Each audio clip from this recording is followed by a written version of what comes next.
Good morning. Ngasigi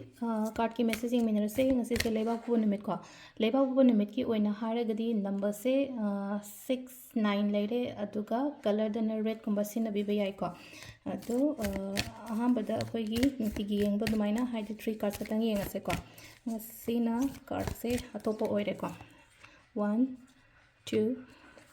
3 ko sidagi ama khanbira se ko aham bai se khansira ani shuba khansira natraga ahum suba khansira haibado adugi matungina yengminara se ko haidi ma'am khanbiro adu siloraga ai ngasi gi timing of habaso haipetang haizarage ko first card se ko improving health haina la ko hakchang ga ngrang na dagi sum nuai taba ko taba gum leiraga dine ko hakchang katang nuai ba haina adum side ta oina leire ko adong sai gi health ka relate oidre na khalase adu taraga de ai gi hoji hoji leiba ai ngon ta stress leiramba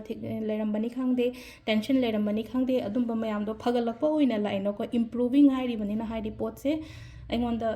ngasi gi na haraga di nahange ga manadaba energy afaba ma adumai ta roga lai ko improving everything ko haidi health khatangi wa khatang na tabida ko first lai se ko number 2 sina haidi peaceful resolutions ana lai ko peaceful resolutions ana haraga di phajana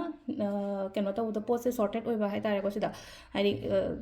lekhai tarak podo sida hai sida laka do se ko haidi ai keno ma yetna re na khalase phajana ingna chikna ni na ta na haidi poto wado phajana loishanabani khangde natraga solution porokpani khangde adumaina oina tawre ko aduga ahum suba yengase ko ahum suba sina ko thajaba thamoi shata ko sida laise ko simple message ni ko message adum haidi ko pabada da no khangdum khangbira mani ko mayam if you believe in like ko if you believe ko ai thajao aina tawre pot se kai no habano sala na sabu thajaba thamu ko sigi sina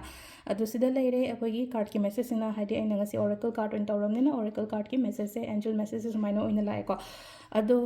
timing sina ayuki pung nipan ga nifu nithoi daina pung kya bongno 12 ga minute nifu manga phom lere ko adagi amu ani ga minute manga dagina pung ahum ga minute kuntar phom lere dagi amu taruk ga minute kuntaruk dagina nipan ga minute manga phom lere dagi mapan ga minute nifu manga dagina